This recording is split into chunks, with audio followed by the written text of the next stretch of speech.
اعوذ باللہ من الشیطان الرجیم بسم اللہ الرحمن الرحیم سورۃ المجادلہ آیت نمبر 7 اور 8۔ الم تر، کیا آپ نے نہیں دیکھا، ان اللہ یعلم، اللہ کو خوب معلوم ہے، ما فی السماوات، جو کچھ آسمانوں میں ہے، وما فی الارض، اور جو کچھ زمین میں ہے، ما یکون من نجوا، کہیں نہیں ہوتا مشورہ، ثلاثۃ، 3 لوگوں کا، الا هو رابعهم، مگر اللہ ان کے ساتھ چوتھے ہوتے ہیں، ولا خمسۃ، اور نہ ہی 5 لوگوں کا، الا هو سادسهم، مگر اللہ ان کے ساتھ چھٹے ہوتے ہیں، ولا ادنی من ذلک، اور نہ ہی اس سے کم، ولا اکثر، اور نہ ہی اس سے زیادہ، الا هو معهم، مگر اللہ ان کے ساتھ ہوتے ہیں، اینما کانوا، وہ جہاں کہیں بھی ہوں، ثم ینبئهم، پھر اللہ بتا دیں گے ان کو، بما عملوا، جو کچھ انہوں نے کیا، یوم القیامت، قیامت کے دن، جو کچھ انہوں نے کیا قیامت کے دن اللہ ان کو بتا دیں گے۔ ان اللہ بکل شیء علیم، بے شک اللہ کو ہر چیز کا علم ہے۔ الم تر الی الذین، کیا آپ نے نہیں دیکھا ان لوگوں کو، نوحو، جو منع کیے گئے، عن النجوى، سرگوشیاں کرنے سے، ثم یعودون، پھر بھی وہ دوبارہ کرتے ہیں وہی کام، لما نوحوا عنہ، جو ان کو منع ہو چکا، ویتناجون، اور وہ سرگوشیاں کرتے ہیں، بالاثم، گناہ کی، والعدوان، اور زیادتی کی، ومعصیت الرسول، اور رسول کی نافرمانی کی، وَإِذَا جَاءُوكَ، اور جب آتے ہیں آپ کے پاس، حَيَّوْكَ، تو دعا دیتے ہیں آپ کو، بِمَا لَمْ يُحَيِّكَ بِهِ اللَّهُ، جو دعا اللہ نے آپ کو نہیں دی، وَيَقُولُونَ، اور کہتے ہیں، فِي أَنفُسِهِمْ، اپنے دلوں میں، لَوْلَا يُعَذِّبُنَا اللَّهُ، اللہ کیوں ہمیں عذاب نہیں کرتا، بِمَا نَقُولُ، جو ہم کہتے ہیں، حَسْبُهُ جہنم، ان کو کافی ہے جہنم ہی، یصلونها، اس میں داخل ہوں گے، فبئس المصیر، سو وہ بری جگہ پہنچے۔ صدق اللہ العظیم۔ آیت مبارکہ کے اندر یہود اور منافقین کی کچھ حرکتوں کا ذکر کیا گیا ہے، جن میں سے پہلا ذکر سرگوشی کا کیا گیا، اور واقعہ یہ تھا کہ جب یہودیوں اور مسلمانوں میں صلح کے معاملات تھے، لیکن یہود کی عادت اللہ سبحانہ و تعالیٰ نے قرآن کریم کے اندر جیسے بیان کیا کہ یہود اور نصارہ کو اپنے دلی دوست نہ بناؤ، اپنے رازدار، اپنے بھیدی مت بناؤ، یہ لوگ تمہارے کبھی بھی دوست نہیں بن سکتے، یہ ہر طرف سے تمہاری جڑیں کاٹنے کی کوشش کریں گے۔ تو یہاں پر بھی اب صلح کا موسم چل رہا تھا، لہٰذا جھگڑے لڑائیاں تو ہو نہیں سکتے تھے، لیکن یہود کی عادت مسلمانوں کو پریشان کرنے کی تھی، تو جب بھی یہودی دیکھتے کہ کوئی مسلمان آ رہا ہے تو اس کو پریشان کرنے کے لیے آپس میں سرگوشیاں کرنے لگتے، جس سے مسلمانوں کو یہ تاثر ملتا کہ یہ ہمارے خلاف کوئی سازش یا کوئی بات کر رہے ہیں۔ آپ صلی اللہ علیہ وسلم سے مسلمانوں نے اس بات کی شکایت کی، آپ نے یہودیوں کو منع کیا، لیکن وہ لوگ باز نہ آئے، تو اس پر آیت مبارکہ نازل ہوئی کہ الم تر الی الذین نہوا عن النجوى، کیا آپ نے دیکھا ان لوگوں کو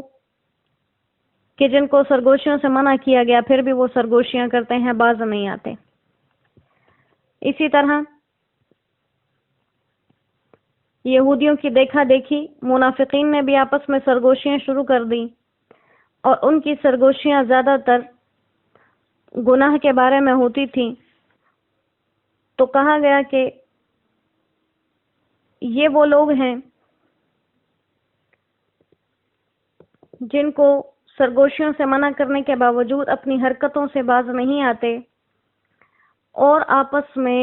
نافرمانی کے کاموں کی سرگوشیاں کرتے ہیں۔ اذا تناجیتم فلا تتناجوا، یہ آیت مبارکہ ان کے لیے نازل ہوئی۔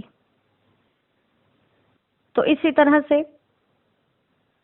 منافقین یا یہود جب آپ کے پاس آتے تو آپ کو السلام علیکم کے بجائے السلام علیکم کہہ دیتے۔ السلام سام موت کو کہتے ہیں، تو نعوذ باللہ آپ کو سلامتی کے بجائے بددعا کے الفاظ کہتے،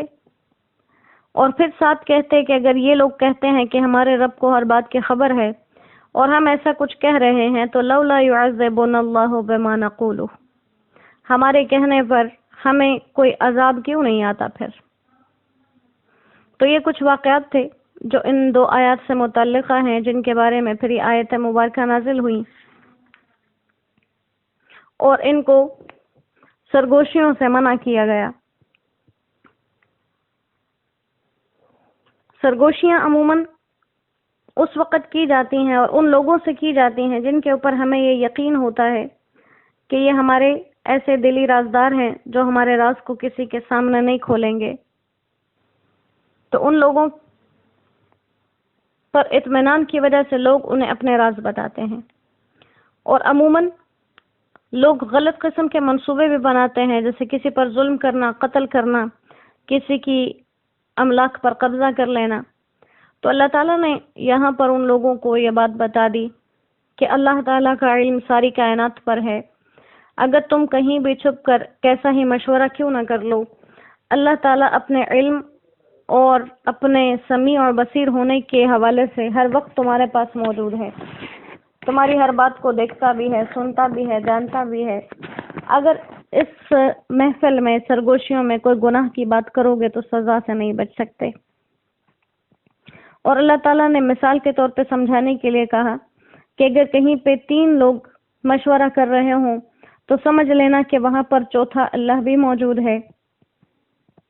اور اگر 5 مشورہ کر رہے ہیں تو سمجھ لینا کہ وہاں پر اللہ چھٹے موجود ہیں۔ اور یہ 3 اور 5 کے عدد سے گویا شاید اس طرف اشارہ ہو کہ جماعت بنانے کے لیے اللہ کے نزدیک پسندیدہ عدد طاق ہے۔ پھر وہی بات کہی کہ الم تر الی الذین، کیا آپ نے نہیں دیکھا ان لوگوں کو جنہیں سرگوشیوں سے منع کیا وہ پھر بھی سرگوشیوں کی طرف آتے ہیں۔ تو جیسے اس میں یہود اور منافقین کی عادت کی طرف اشارہ تھا، اس کے ساتھ ساتھ حکم مسلمانوں کو بھی نکل آیا کہ آپس میں کبھی بھی کوئی ایسی سرگوشی نہ کریں جس سے کسی دوسرے مسلمان کو اذیت پہنچے۔ جیسے حدیث مبارکہ کا مفہوم ہے، آپ صلی اللہ علیہ وسلم نے ارشاد فرمایا کہ جس جگہ 3 لوگ موجود ہوں تو 2 آدمی آپس میں تیسرے کو چھوڑ کر سرگوشی نہ کریں جب تک مزید آدمی نہ آ جائیں، کیونکہ اس سے اس تیسرے کی دل شکنی ہوگی، شاید اس کو یوں لگے کہ میرے خلاف کوئی بات کی جا رہی ہے۔ تو یہاں پر ان لوگوں کو، کفار و منافقین کو اصل میں اور ان کے زمن میں مسلمانوں کو بھی ایک نصیحت کر دی کہ آپس میں کس قسم کے سلوک کے ساتھ رہنا چاہیے۔ اور اسلامی تعلیمات ایسی ہیں کہ جب یہود آپ کے پاس آتے، منافقین آپ کے پاس آتے اور آپ کو السلام علیکم کہتے، تو ایک دفعہ حضرت عائشہ صدیقہ رضی اللہ تعالیٰ عنہ فرماتی ہیں کہ میں بھی موجود تھی، میں نے سن لیا ان لوگوں کے ان الفاظ کو جنہوں نے السلام علیکم کہا، تو میں نے جواب میں یوں کہا کہ السلام علیکم ولعنکم اللہ وغضب علیکم، یعنی تم پر ہی، واپس میں نے ان منافقین اور یہود کو جواب دیا کہ تم پر ہی ہلاکت ہو اور تم پر ہی خدا کی لعنت اور غضب ہو۔ آپ صلی اللہ علیہ وسلم نے حضرت عائشہ صدیقہ رضی اللہ تعالیٰ عنہ کو ایسے کہنے سے روک دیا اور فرمایا کہ اللہ تعالیٰ فحش کلام کو پسند نہیں کرتے۔ حضرت عائشہ صدیقہ رضی اللہ تعالیٰ عنہ نے عرض کی کہ یا رسول اللہ صلی اللہ علیہ وسلم،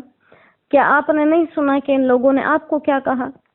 آپ نے فرمایا کہ ہاں سن بھی لیا، اور میں نے ان کو جواب بھی دے دیا، کیونکہ میں نے جواب میں مزید کچھ بھی کہنے کے بجائے صرف علیکم ہی کہا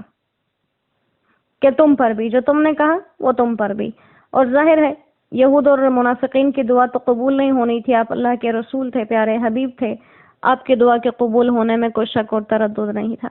تو اب بھی دنیا کے اندر تعلیم یہی ہے، اگر کہیں پہ کسی انسان کا اٹھنا بیٹھنا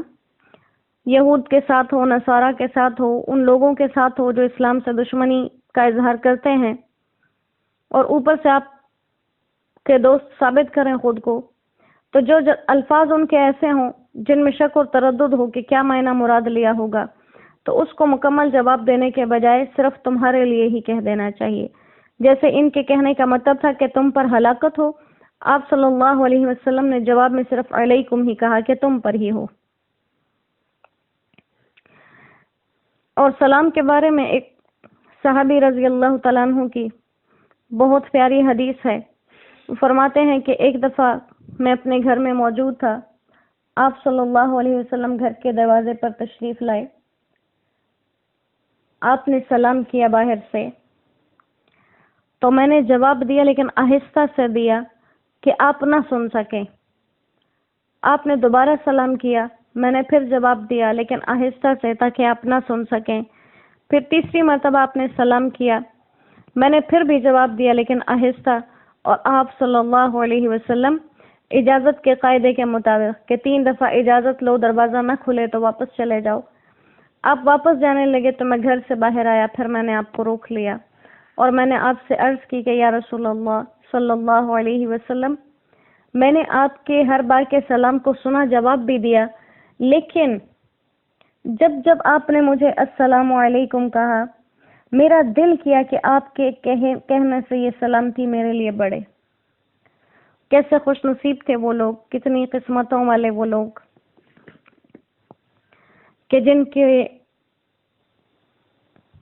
سلام آپ صلی اللہ علیہ وسلم کی زبان سے ادا ہوئے۔